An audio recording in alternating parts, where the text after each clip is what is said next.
네. 여러분 혹시 이게 뭘까요? 2017년도 안산교회 가족캠프 팜플렛입니다. 여기에 보면 캠프 등록자가 나오고요. 차량 배정표도 있어요. 그리고 숙소 배정표. 그리고 이제 공동체 훈련 그 조편성에 대한 것이 있고, 그 다음에 우리가 부를 이 복음 성가들이 이 속에 가득 담겨 있습니다. 배국숙 집사님 부럽죠? 예. 부러우면 진다 그랬습니다. 2017년도 안산교회 가족 캠프가 지난 3월 직원회 때 은원으로 시작이 됐고, 또 5월 달에 답사를 다녀왔고, 그리고 한 2달에 걸쳐서 각부 준비를 하고 이제 마침내 내일 출발을 하게 되었습니다. 그동안의 성원에 감사드립니다. 여러 협조 또 헌금까지 또 과분하게 해주셨습니다. 이번에 저희는 여름 성경학교가 진행이 되고, 그리고 가정 세미나, 해양 활동, 이런 내용들이 이제 다양하게 진행될 것입니다. 이 중에 제가 제일 기대를 한다고 하면 어떤 것을 기대를 할 것 같습니까? 여름 성경학교, 그 다음에 가정 세미나, 그리고 공동체 훈련, 바다에서의 활동. 맞아요. 바다에서의 활동입니다. 예배는 우리가 사실 늘 드렸거든요. 말씀 연구는 아주 줄기차게 계속 해왔고, 여러분, 제가 만약에 또는 여러분이 혼자 바닷가에 가서 수영을 한다고 한번 생각을 해보세요. 그것처럼 재미없고 그것처럼 의미 없는 수영이 없을 터인데, 우리가 80명에 가까운 교우님들이 어린아이로부터 어른에 이르기까지 2박 3일 동안 우리가 함께 하면서 이 순서를 갖는다는 사실은 대단히 귀하다고 생각이 듭니다. 어떤 면에서 저희가 안식일에 100여 명 전후 모이는데 약 80명의 인원이 참석한다는 이야기는 80%거든요. 이번에 이 일에 함께 하셔서 감사를 드립니다. 그래서 오늘 이 말씀의 제목을 재미있게 신앙을 하자. 제가 부제를 붙인다고 하면 재미있게 살자, 이런 내용입니다. 신앙도 재미있게 하고 우리의 삶도 재미있게 한번 살아보자. 신앙이 재미가 있습니까? 신앙하는 사람이 재미가 있을까? 여러분 헨릭 입센, 이분이 그 유명한 그 인형의 집, 이 글을 쓰신 분인데, 이분은 나는 기독교에 대해서 반감이 있다 그랬어요. 내가 기독교인들을 보면 마치 저 장례식장에서 그 관을 뒤따라서 걸어가는 사람들의 표정과 비슷하다, 이렇게 이분은 이야기를 했어요. 그러면서 이야기를 하기를, 이 그리스도인의 얼굴에는 도대체 기쁨이라고는 찾아볼 수도 없고 늘 슬픈 표정에 어깨는 늘어뜨리고, 도대체 내가 그런 사람들의 무리 속에 어떻게 끼어들어야 한단 말인가, 그렇게 그분은 이 기독교에 대해서 이야기를 했습니다. 이 기독교를 슬픈 이제 종교로 오해를 하고 있는 거죠. 우리가 지금 읽고 있는 이 생애의 빛에 보면, 생애의 빛 178페이지에 이렇게 이야기를 했습니다. 사단은 언제나 신앙 생애가 고생스럽고 어려운 것처럼 보이기를 원한다 그랬어요. 우리 그리스도인으로 하여금 이 신앙이 고통스러운 것, 그래서 그런 모습으로 이렇게 나타나도록 그렇게 이야기를 한다고 했습니다. 화이트 선자는 또 이렇게 말씀도 하셨습니다. 기독교는 우울한 종교가 아니다 그랬어요. 우리가 좀 생각해 볼 게 많은 것 같아요. 기독교는 우울한 종교가 아니다. 제가 요새 그 저녁에는 이 종말적인 내용들을 계속 다루고 있고, 어제는 이제 시골 생활 마지막 부분까지 다뤘고요. 지난 안식일에는 전쟁에 대한 주제를 다뤘는데, 그거 생각을 하면 교우님들이 볼 때 저는 좀 종말주의자 같고 늘 염려와 걱정 속에 사는 것처럼 보이죠. 한때는 또 그럴 수도 있다고 생각이 드는데, 저는 그렇지 않다고 생각이 됩니다. 그리스도인들이 늘 이렇게 어둡고 무거운 어떤 그런 삶의 표정을 가지고 살아가야 될까? 제가 오늘 재미있는 이제 신앙을 하자 이렇게 말씀을 드렸는데, 이 재미라고 하는 것에 대해서 한번 말씀을 드리려고 합니다. 어떻게 사는 게 재미있게 사는 것일까? 또 어떤 게 재미있는 것일까? 근데 사실은 이 세상에 보면 어떤 사람은 돈 버는 재미에 사는 분들도 사실 많아요. 어떤 분은 공부하는 재미에 빠져서 늘 이제 그 재미에 머무르는 사람들이 있습니다. 요새는 우리나라에 이제 일 중독, 그 일에 빠져갖고 일하는 재미로 사는 분들도 있습니다. 그래서 우리나라에 재미를 연구하는 전문가들이 몇 명 있습니다. 전에 명지대학교 교수였던 김정훈 교수, 얼굴 아시죠? 머리 이렇게 막 그 곱슬머리에, 얼마 전에 저희 교회 그 밴드에 이분 강의가 이렇게 올려놨더라고요. 이분은 여러 가지 문제 연구소장이에요. 아주 이렇게 독특하신 분인데 우리나라에 있는 여러 가지 문제를 연구하는 분이에요. 그래서 연구소의 이름이 여러 가지 문제 연구소입니다. 한양대학교의 그 손대현 교수라고 하는 분은 이 재미학 콘서트라고 하는 책도 쓰셨어요. 근데 이분들의 이제 이렇게 그 글을 보면, 한국 사람들은 세상에서 일은 제일 많이 하는데 생산성은 가장 떨어지는 나라 가운데 한 나라라고 이야기를 합니다. 일은 오랫동안 하는데요, 그 일한 결과로 만들어지는 그 물건들은 다른 나라 사람들에 비해서 많이 못 만들어낸대요. 그래서 이제 그게 무엇일까를 나름대로 이제 분석을 했는데, 첫 번째가 일에서 즐거움을 못 느낀다 그랬습니다. 이런 말씀을 드리면, 아니 일하면서도 즐거움을 느낄 수 있을까?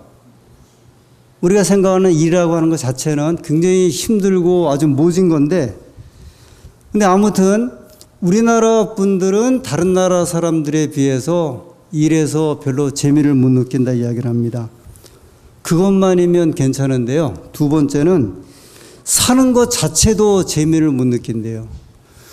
우리나라가 이렇게 여러 통계에 보면 세계 한 220개 나라 가운데 22번째 정도 사는 민족이래요. 어떤 분은 한 30번째. 그러면 이게 선진국이거든요, 사실은. 그런데 한국 사람들이 느끼는 행복 지수는 100이 늘 100등 이하로 이제 이야기를 해요. 사는 거는 뭐 22번째 살기도 하고 30번째 살기도 하는데, 한국 사람들이 느끼는 행복 지수는 100등 이하라고 하니까 이게 이제 언밸런스가 되는 거죠. 또 이런 이야기를 합니다. 한국 민족이 사실은 많이 노는 것 같지만 분석하면 제대로 못 노는데, 기껏해야 술집에서 폭탄주 만들어 돌리는 정도, 이 정도. 또 이게 이제 야외로 가면 모여서 화투 치는 정도. 이게 이제 한국 사람들이 느끼는 이 삶의 재미라고 이야기를 합니다. 세계에서 제일 그 경치가 좋은 나라, 그래서 천국과 비슷하다 하는 나라가 뉴질랜드로 이렇게 알려져 있습니다. 이 뉴질랜드는 정말 이렇게 아주 경치가 좋은 곳으로 소개하고 한 번쯤은 가보고 싶어 하는 나라. 그래서 이제 한국 사람들이 뉴질랜드를 가면 굉장히 선호해 갖고 이민 가는 분들이 있어요. 저희 교회 안에도 꽤 오래전에 그 전도사님 한 분이 뉴질랜드에 갔다가 이렇게 완전히 빠져갖고, 저 인천 지역에서 목회할 때였는데 그 교회에 한 5가정을 이끌고서 뉴질랜드로 이민 가신 분이 있어요. 근데 뉴질랜드에 이민을 가면 처음에 가면 그렇게 좋은데 거기는 저녁 6시만 되면 모든 시내가 불이 다 꺼진대요. 그 도저히 재미없는 나라가 한 나라가 어느 나라냐면 뉴질랜드래요. 우리나라의 삶은 특별히 이 직장생활 하는 사람들은 언제 시작되냐면 밤에 시작되잖아요. 근데 여기에 이렇게 익숙해 있다가 뉴질랜드에 가면 한마디로 재미가 없어서 못 살아갖고, 그래서 그때 교인 5가정 이끌고 이민 간 그 목사님은 나중에 한 4, 5년 지난 다음에 다 미국으로 또 옮겨갔어요. 돈을 제대로 벌 수도 없고, 그 다음에 이제 유흥 문화가 전혀 없는 그런 나라고. 한국에선 5일째 이후에 이혼이 증가했다고 이야기를 합니다. 5일째 하고 나서. 남편이 이제 일주일에 하루 정도는 이렇게 쉬어서 집에 있는 거는 괜찮은데, 일주일에 이틀을 같이 있다 보니까 부딪히기 이제 시작을 한대요. 그 다음에 특별히 퇴직한 다음에 이혼율이 굉장히 높아서 젊은 사람 이혼보다는 퇴직한 이후에 50대 이후에 이혼율이 높은데, 늘 아시겠죠? 왜 그런지.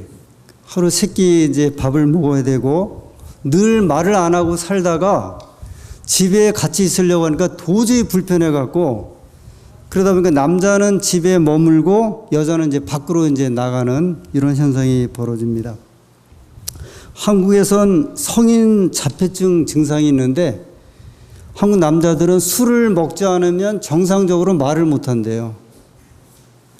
술을 먹고 나야 의사소통이 될 정도로, 이게 이제 우리 사회에 가지고 있는 이제 재반 어떤 이제 문제 가운데 하나죠. 그럼 어떻게 하여서 어떻게 생활을 해야 우리의 삶의 재미를 느낄까?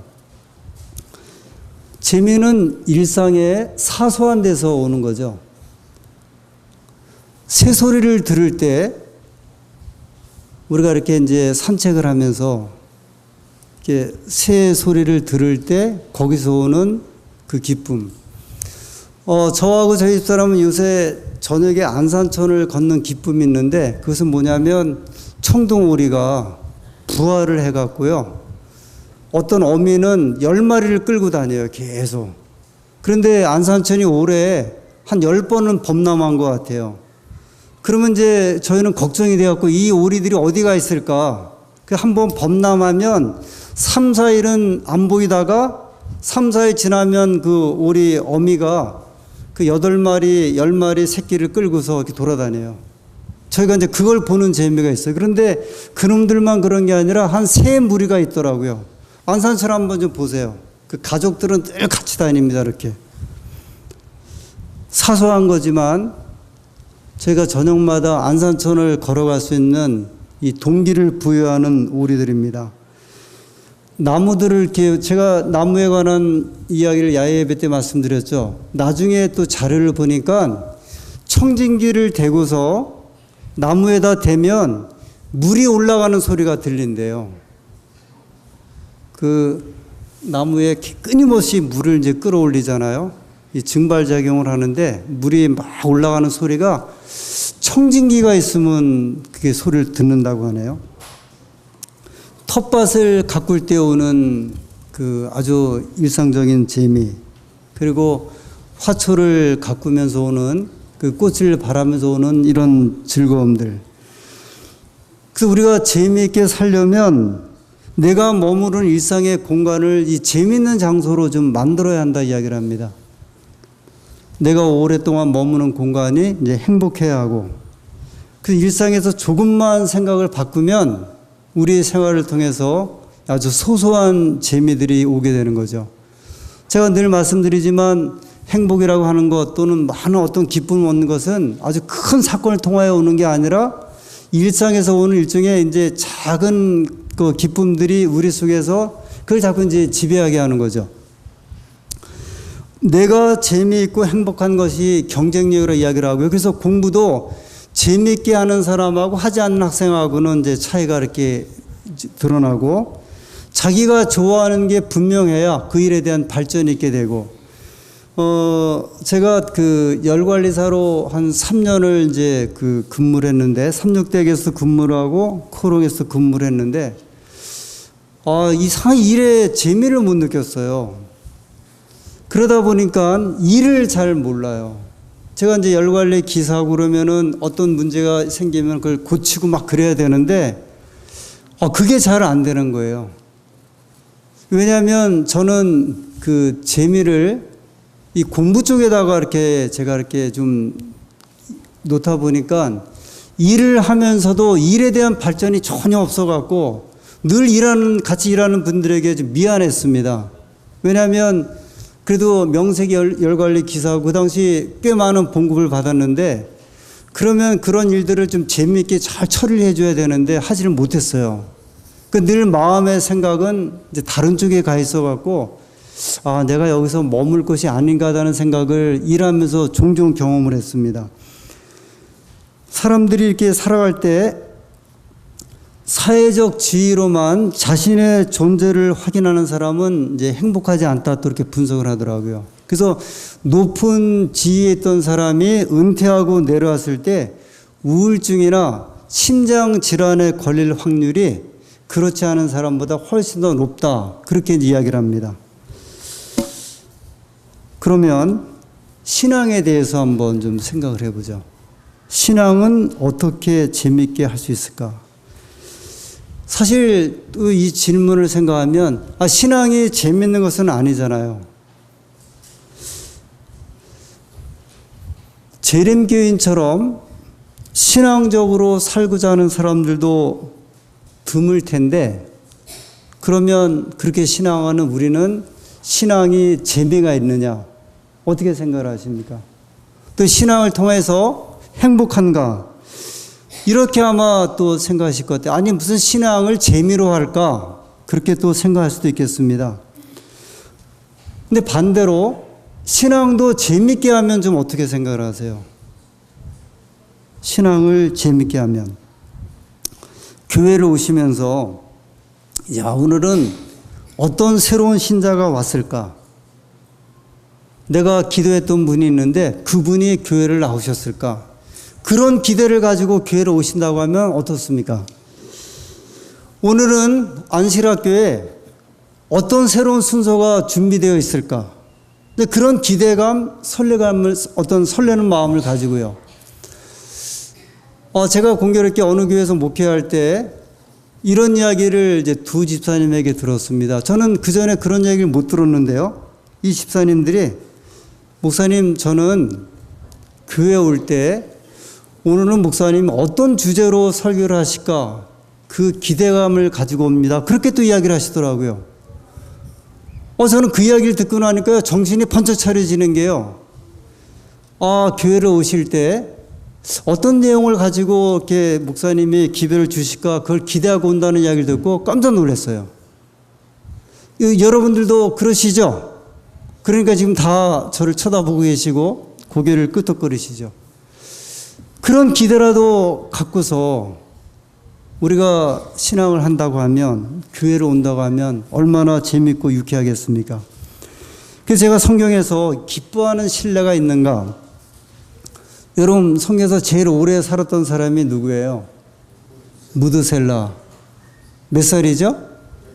969세. 그러면 얼마나 사는 게 재밌었으면 무드셀라가 969세까지 살았겠어요?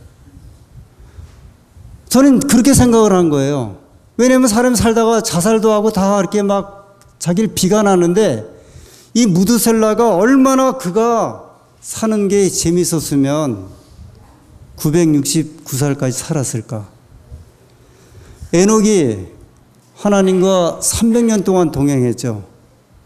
얼마나 하나님과 동행하는 게 재밌었으면 300년 동안을 동행해서 하나님께서 그 에녹이 너무 이제 귀해서 그를 안아갖고 어디로 데려가신 거예요? 하늘나라로 데려가신 거 아닙니까? 노아가 몇 년 동안 방주를 만들었습니까? 120년 동안이요. 얼마나 방주 만드는 일이 재밌었으면 몇 년 동안 방주를 만들었어요? 120년 동안이에요.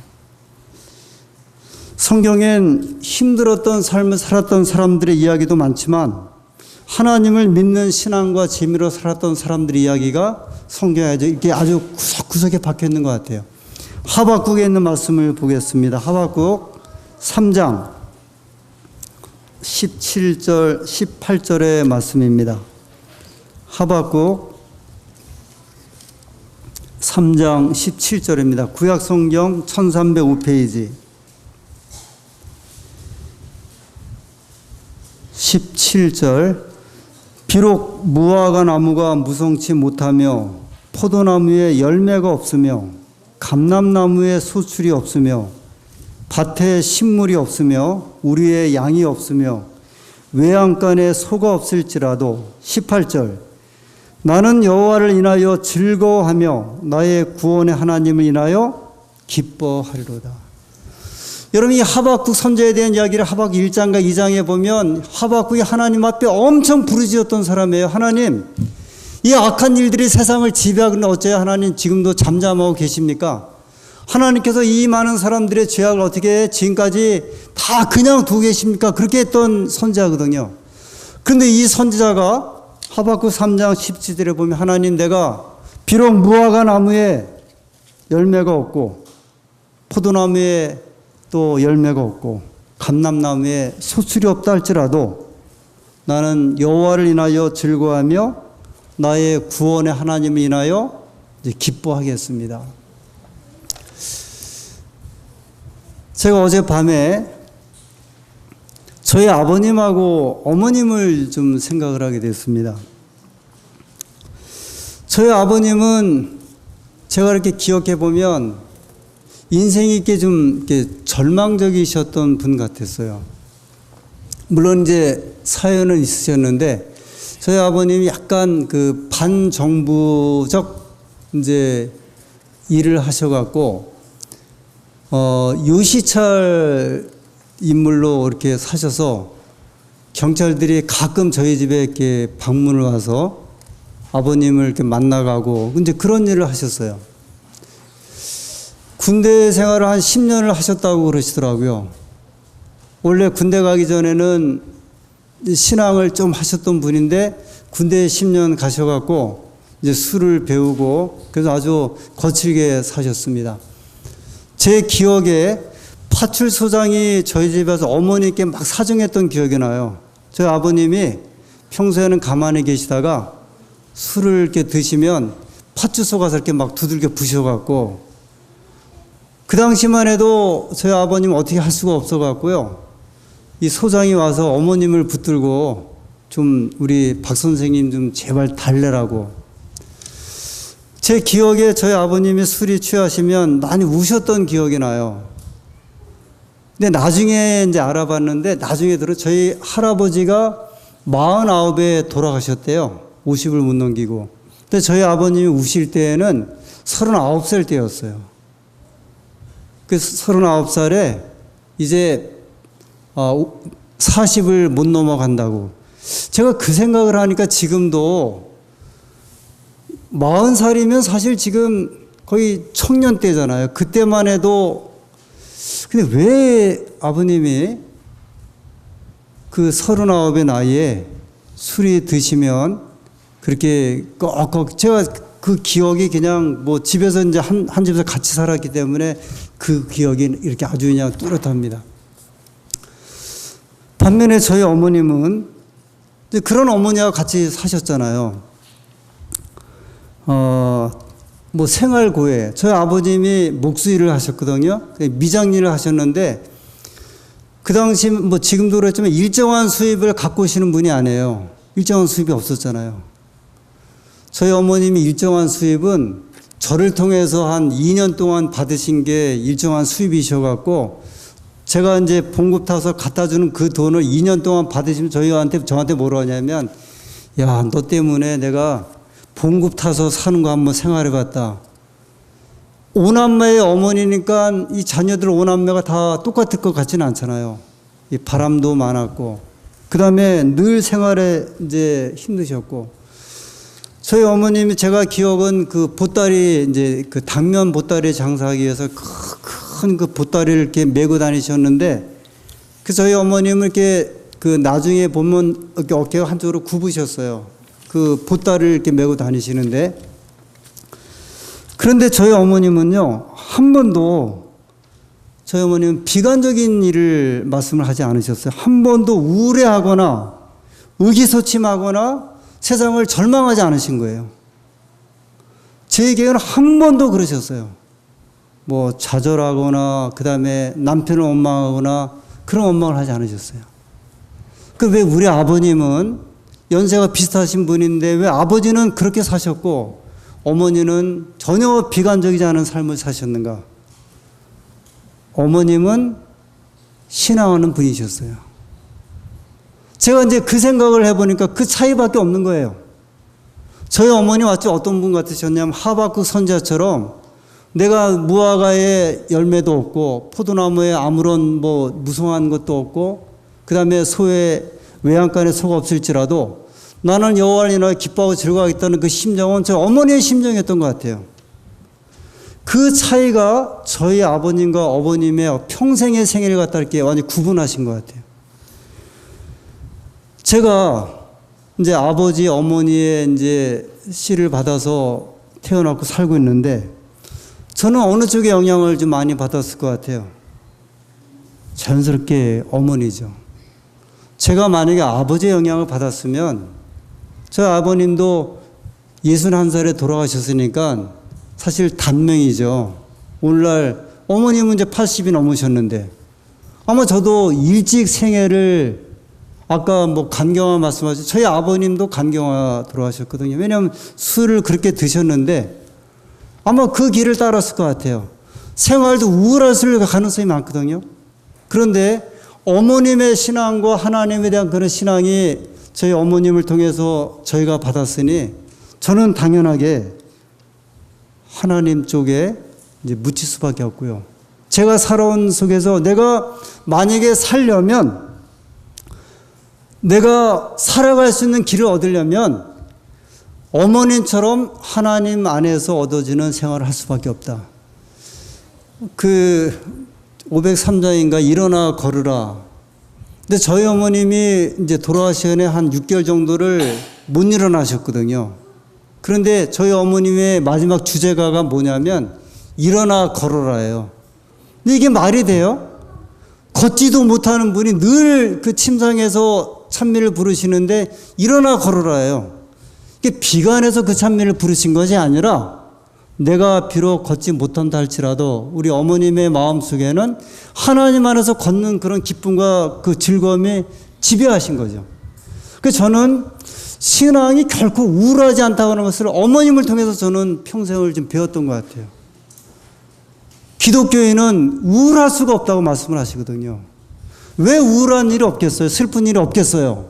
왜 그늘진 일이 없겠어요? 그럼에도 불구하고 하나님의 백성들은 하나님 안에서 그런 기쁨과 소망 속에 살아가는 것이 하나님 백성들의 모습이라고 말씀을 하고 있습니다. 에덴 동산, 이 창세기 2장 8절에 보면 에덴 동산 나오죠. 7절인가요? 이 에덴이라고 하는 말은 에덴은 그 의미가 쾌락, 희열, 기쁨이라는 뜻이 있고요. 동산은 파라다이스, 낙원이라는 의미가 있어요. 그러니까 에덴 동산은 하나님께서 아담과 하와를 창조하신 다음에 에덴 동산을 두셨잖아요. 하나님이 두신 에덴 동산은 무슨 동산이냐면 기쁨의 동산, 기쁨의 낙원이에요. 하나님께서는 최초로 창조한 아담과 하와가 그 동산에 살면서 기쁨의 낙원이 되기를 간절히 소원하셔서 그 이름을 무엇이라 지어주셨냐면 에덴 동산이라 지어주셨습니다. 하나님께서 오늘 우리의 가정들이 우리의 삶이 작은 천국이 되기를 소원한다 말씀하셨어요. 우리가 이제 큰 천국에 들어갈 터인데 이 땅에 살면서 작은 천국이 되기를 소원하셨습니다. 그래서 저는 재미있는 삶을 살자, 재미있는 신앙을 살자는 의미에서 제가 한 두 가지 부탁을 드리고 싶습니다. 첫 번째는 내가 있는 곳을 천국을 만들도록 하자는 겁니다. 나가서는 아무 소용이 없어요. 밖에서 내가 아무리 호인이라 할지라도 내가 있는 가정에서 호인이 되지 못하면 아무 의미가 없습니다. 가정이든 교회든 내가 있는 곳을 천국을 만들도록 하시기 바랍니다. 집이 불편하면 되겠습니까? 안 되겠습니까? 아무 소용이 없잖아요. 내가 머물러야 할 집이 불편하다고 한번 생각을 해 보십시오. 더불어서 내가 있는 교회가 불편하다고 한번 생각을 해 보십시오. 내가 늘 외식을 좋아하고 집밥을 싫어한다고 하면 그게 무슨 의미가 있겠어요? 그렇지 않습니까? 내가 머무는 교회가 늘 기쁨이 있고 행복한 곳이 된다고 하면 얼마나 좋습니까? 두 번째로 예배에 참여하는 우리들의 모습입니다. 사실 지금은 안식학교 시간에 우리가 웃기도 하고 박수도 치지만 20년 전만 해도 안식학교 시간에 박수 치고 웃는다는 이야기는 상상을 못했죠. 여러분 이범희 장로님 아시죠? 이범희 장로님, 이 교회 건축할 때 계셨던 장로님이죠. 그 아들이 기만이잖아요. 이기만. 그 이기만이가 이제 저하고 청년 시절에 저 성산교에서 같이 이제 보냈어요. 그때부터 그 친구가 이제 말썽을 많이 폈죠.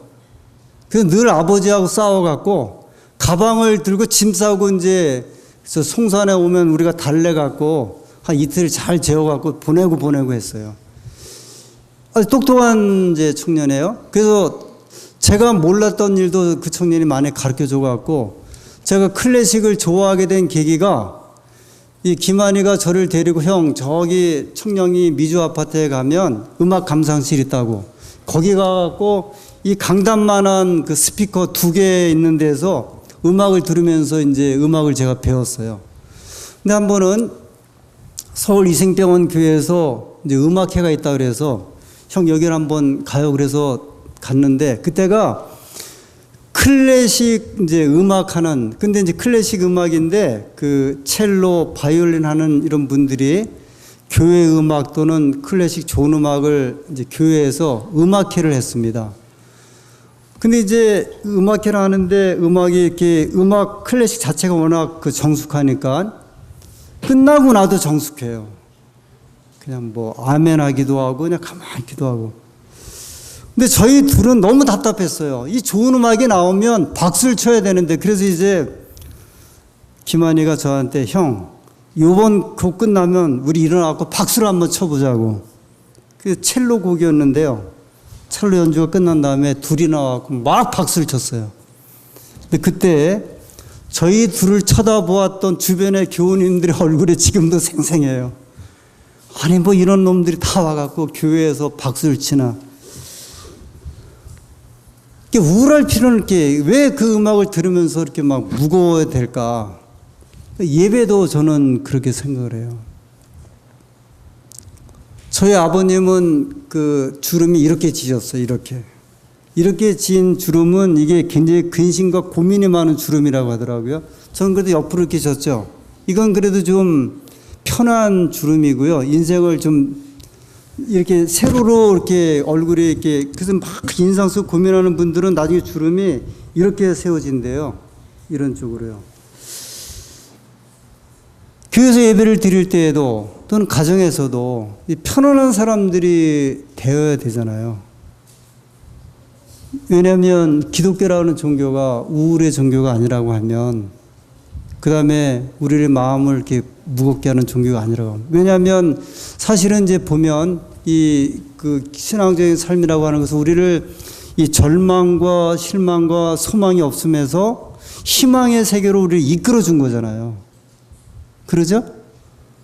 이 신앙이 그게 신앙이거든요. 우리가 죽을 수밖에 없다.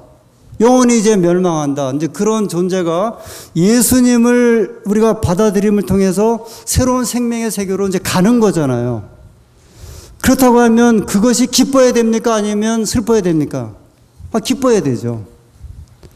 그래서 그게 이제 우리 속에서 이렇게 나타나야 된다. 그래서 아브라함 링컨은 나이가 50이 되면 자기 얼굴에 자기가 책임을 져야 한다. 그런 말을 했어요. 왜냐하면 우리의 얼굴이 50이 되어서 편안한 얼굴이 되고 좀 삶의 의미가 있는 얼굴이 되는 것은 본인이 이제 결정해서 어떻게 생각하고 그렇게 살았느냐에 얼굴이 나타난다 이렇게 이야기를 했습니다. 그래서 좀 이렇게 편하게 우리가 살아야 할 그럴 이유가 분명히 있습니다.